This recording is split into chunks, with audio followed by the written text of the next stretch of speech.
What's up guys, and welcome back to another video. Today's video we're talking about World Rugby and the meeting that they had in order to try and get the global rugby calendar up and running and to figure out what they're going to do for next year.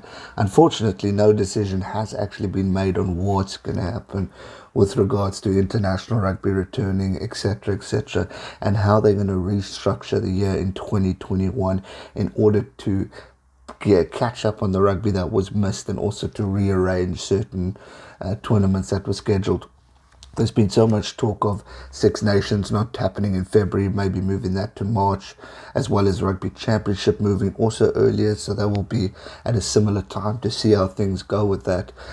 There's rumour has it that the Lions tour could be postponed. Nothing's been officially decided yet, and nothing's on pencil, but even South Africa have said that there are possibilities in order to try and allow us to have more international games to catch up on the funds that all rugby nations around the world have lost because of the fact that we've just had no rugby due to the COVID-19 pandemic. We've missed the June-July international window period, which we normally have. So that's money lost from a lot of countries. Obviously, Six Nations was postponed, which is a big financial loss in the crowds.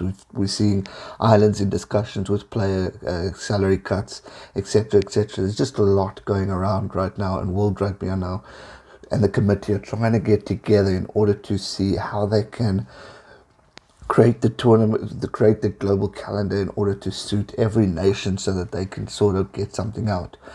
They've stated, whilst a decision as not a decision-making forum today, World Rugby's professional game forum provided the initial platform for national unions, international and professional club competitions and players to exchange frank views and consider immediate and long-term calendar reform in line with the guiding core principles of recognizing the needs of international and domestic game, enhancing the player welfare.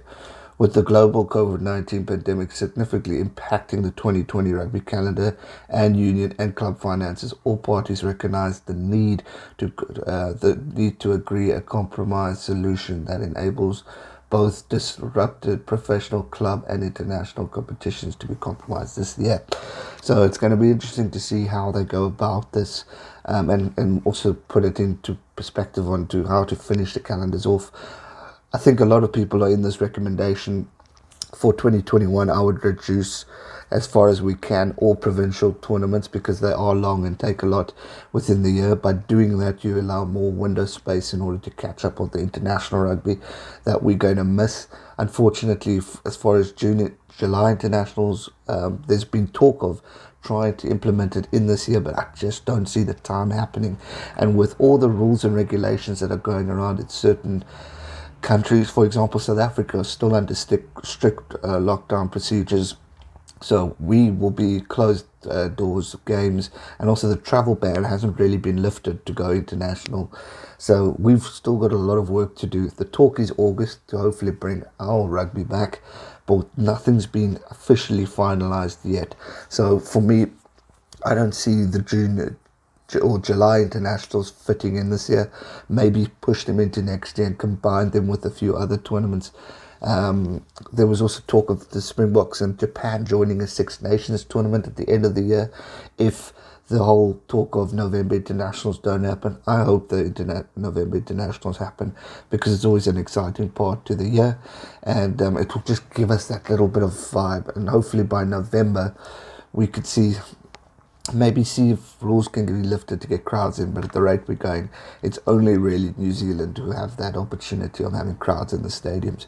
So until then, we don't know what's going on or what could happen, but hopefully procedures are in place. But I would reduce provincial leagues to get more international games in, maybe postpone Lions tour to late in the year, September, October, and fill the June, July, August period with catch-up international games so we can get a full calendar going. I would try and get the Rugby Championship in place this year, just finish it off in Australia like they've been recommending, have it in a one venue destination so that they don't have to travel up and down. I think that would make sense. Six Nations, try and fit in a window period in order to finish the tournament. It wasn't long left, so if we have to put in games in the week and the weekend, we can do that. But obviously health comes first. player welfare comes first. If they're healthy, if the rules are lifted, then we can do this. But until then, we have to wait on all the governments around the world to see if bans and rules get lifted so that we can continue the sport. But until then, we'll have to wait and see in the upcoming weeks and months what World Rugby and their committee decide on going forward. But at this stage, no decision has been officially made. But hopefully we'll get an answer within the next few weeks or even this month, hopefully, just so we can get a final answer. That's going to do it for today's video, guys. Hope you enjoyed it. Give it a thumbs up, subscribe if you're new, and I'll see you real soon for another one. Stay safe and never give up. Cheers.